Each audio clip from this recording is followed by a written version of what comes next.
Welcome to the next video on the structure and function of the nervous system. This video is entitled The Origin and Propagation of the Action Potential.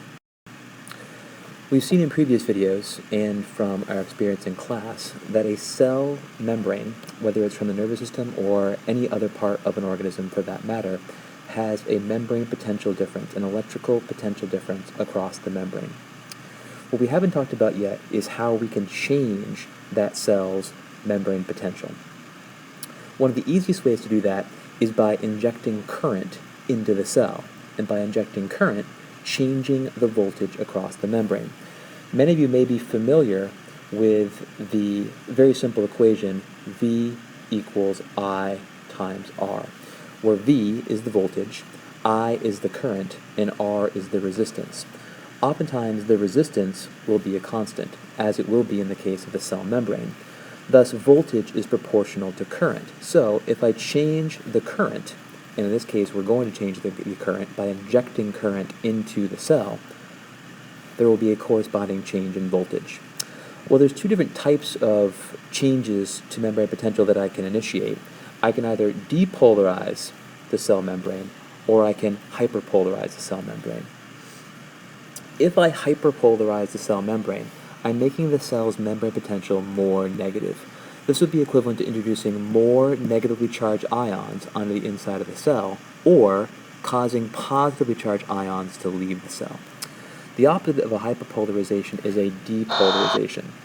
And a depolarization, switch this up really quick, a depolarization is a change in the membrane potential that makes the cell membrane more positive.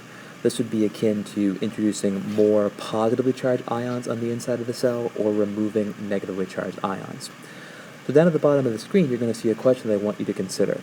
Of the ions with which you are familiar, which ions do you think could be responsible for depolarizing the membrane? Similarly, which ions do you think could be responsible for hyperpolarizing the membrane?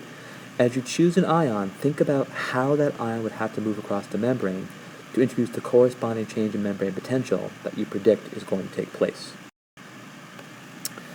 Well, along with simple hyperpolarization and depolarizations, which are often referred to as graded potentials because the change in membrane potential is so small, we can also introduce action potentials, much larger scale changes in membrane potential.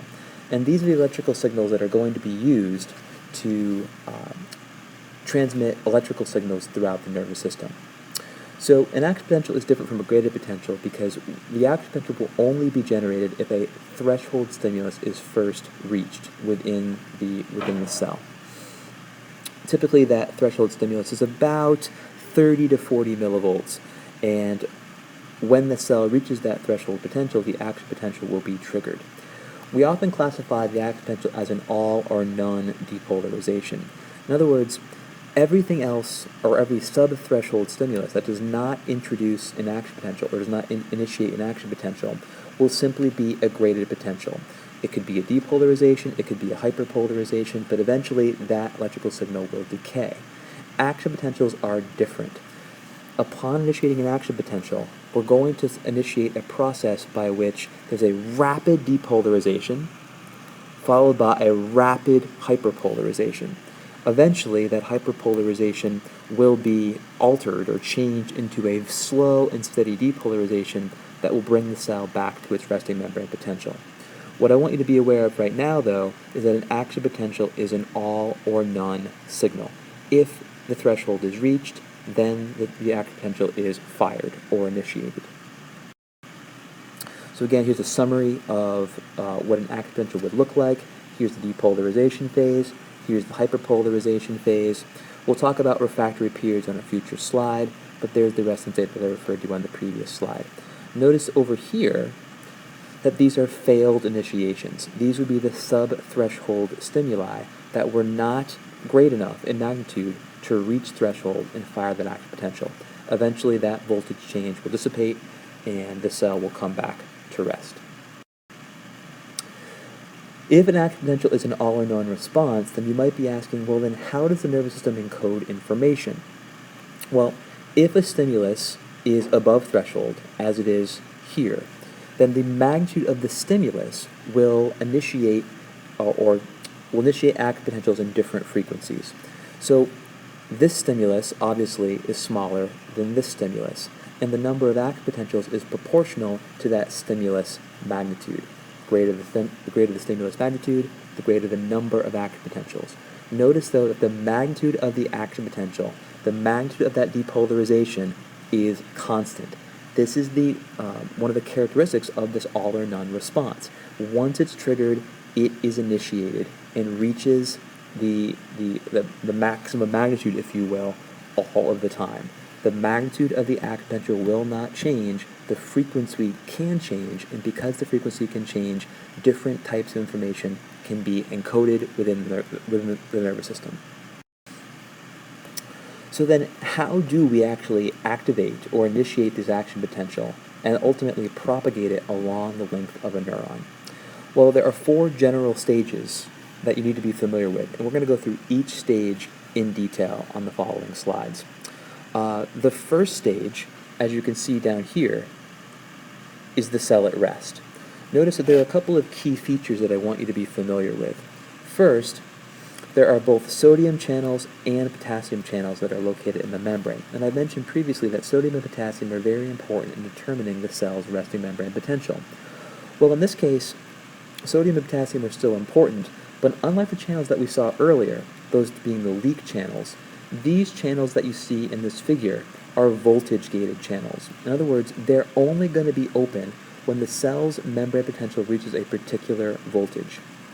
At rest, where the cell would be at approximately negatively 70 millivolts, notice that both of these gates for the sodium and potassium channel respectively are closed. If the cell is stimulated and it reaches threshold, we're going to begin that depolarizing phase of the action potential. And at that point, the activation gate of the voltage-gated sodium channel will open.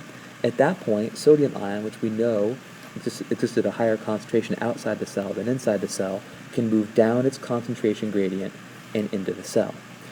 But look at the potassium channel. That voltage-gated potassium channel is still in an inactive state. The gate is still closed and the potassium ion cannot escape the cell.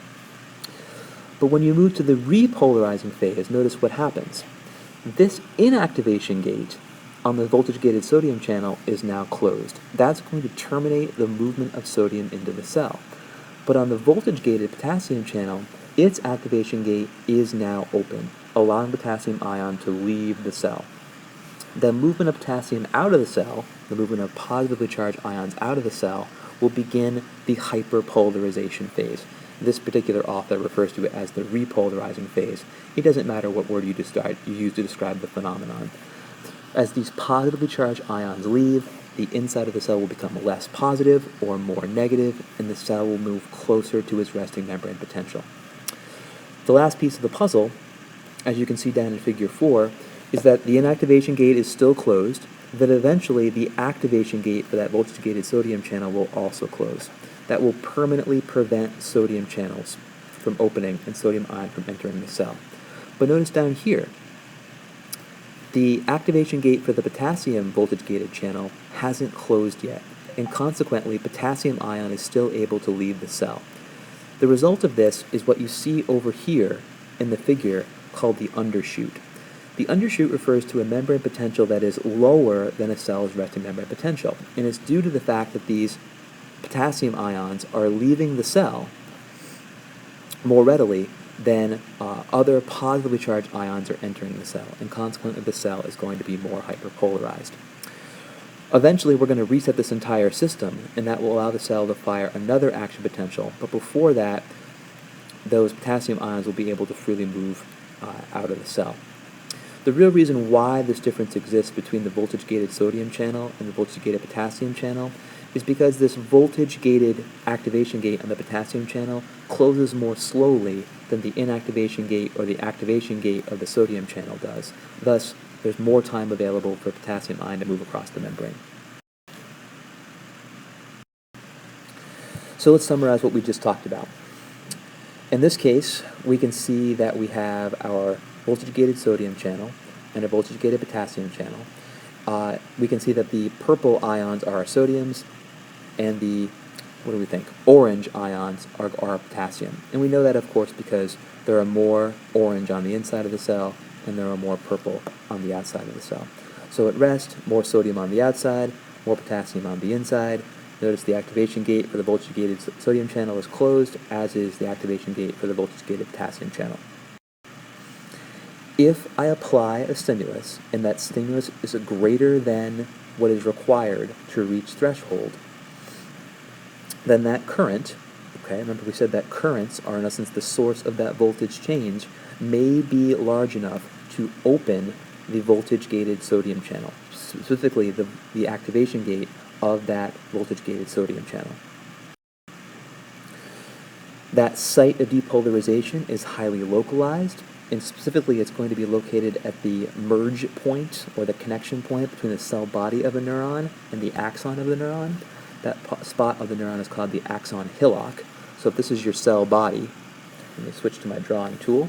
If this is your cell body, and this is your axon, with your axon terminals at the end here, the axon hillock would be at that point of intersection. So that localized change in current will be what is responsible for opening that activation gate of the voltage-gated sodium channel. So clearly we've reached threshold, the activation gate of that voltage-gated sodium channel is open, but the sodium ion begins to move inside of the cell.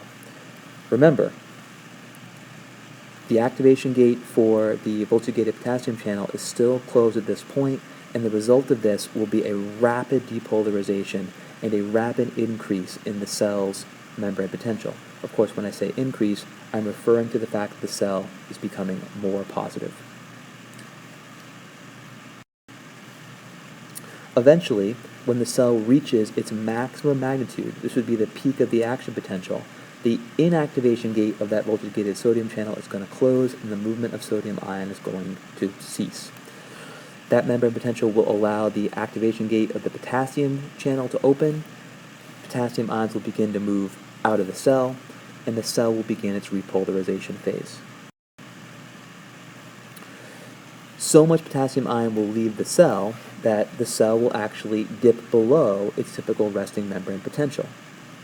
Because that activation gate is slow to inactivate, or slow to close if you will, more potassium ion will be able to leave the cell, and consequently the cell will become more hyperpolarized than what you might expect. And when I say, of course, what you might expect, I'm referring to the cell's resting membrane potential, which is typically around somewhere between -60 and -70 millivolts. So here's a summary of what we just talked about. The stimulus is applied. If the stimulus is supra-threshold, the action potential will be initiated. The depolarization phase will begin. Sodium ion will enter the cell. At one point, the inactivation gate of the sodium channel will close. The activation gate of the potassium channel will open. Potassium ions will begin to move out of the cell, causing the repolarization or the hyperpolarization of the cell membrane. And because that activation gate of the potassium channel closes more slowly, more potassium is able to leak out of the cell, causing that cell's membrane potential to be lower than what you might expect at rest.